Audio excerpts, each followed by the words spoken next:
જય હિન્દ મિત્રો, શું તમે જોયું કે અમદાવાદની અંદર 148મી રથયાત્રા દરમિયાન એક હાથી જે છે એને ડીજેના અવાજથી ડર લાગવાના લીધે પોતાને દૂર કરી રહ્યો છે અને પોતે ભાગી રહ્યો છે, એટલે લોકોમાં પણ ડર ફેલાઈ રહ્યો છે. તો તમને આ જોઈને એવું લાગ્યું કે કેમ તમામ વન્યજીવો જે છે એમનો પ્રતિબંધ થઈ ગયો છે ભારતની અંદર કોઈ પણ પ્રકારના હેતુ માટે ઉપયોગમાં લેવા માટે, પણ હાથીઓનો ઉપયોગ હજી કેમ થઈ રહ્યો છે?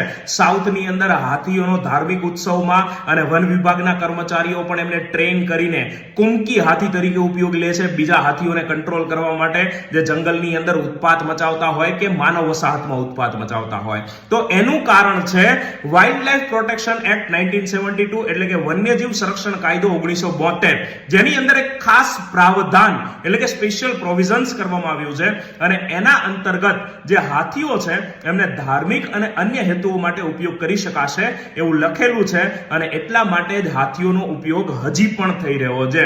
તો રેવન્યુ તલાટીની અંદર ખાસ પર્યાવરણમાં પહેલો જ મુદ્દો છે રાષ્ટ્રીય કક્ષાએ પર્યાવરણ જાળવણીની નીતિઓ, અને ભારતની અંદર તો આવા 20 કાયદાઓ આવી નીતિઓ અંતર્ગત બનાવેલા છે. તો આ એક કાયદાની એક કડી હતી.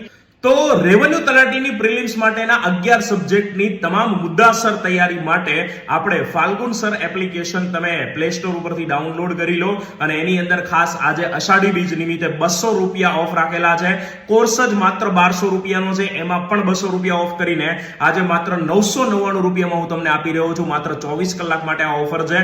તો AB200 કોડનો ઉપયોગ કરો અને તમે આ એપ્લિકેશન માત્ર 999 રૂપિયામાં મેળવી શકો છો, અને એની અંદરના રેવન્યુ તલાટીના કોર્સથી તમારી તૈયારીને મજબૂત ઓપ આપી શકો છો. જય હિન્દ, જય ભારત.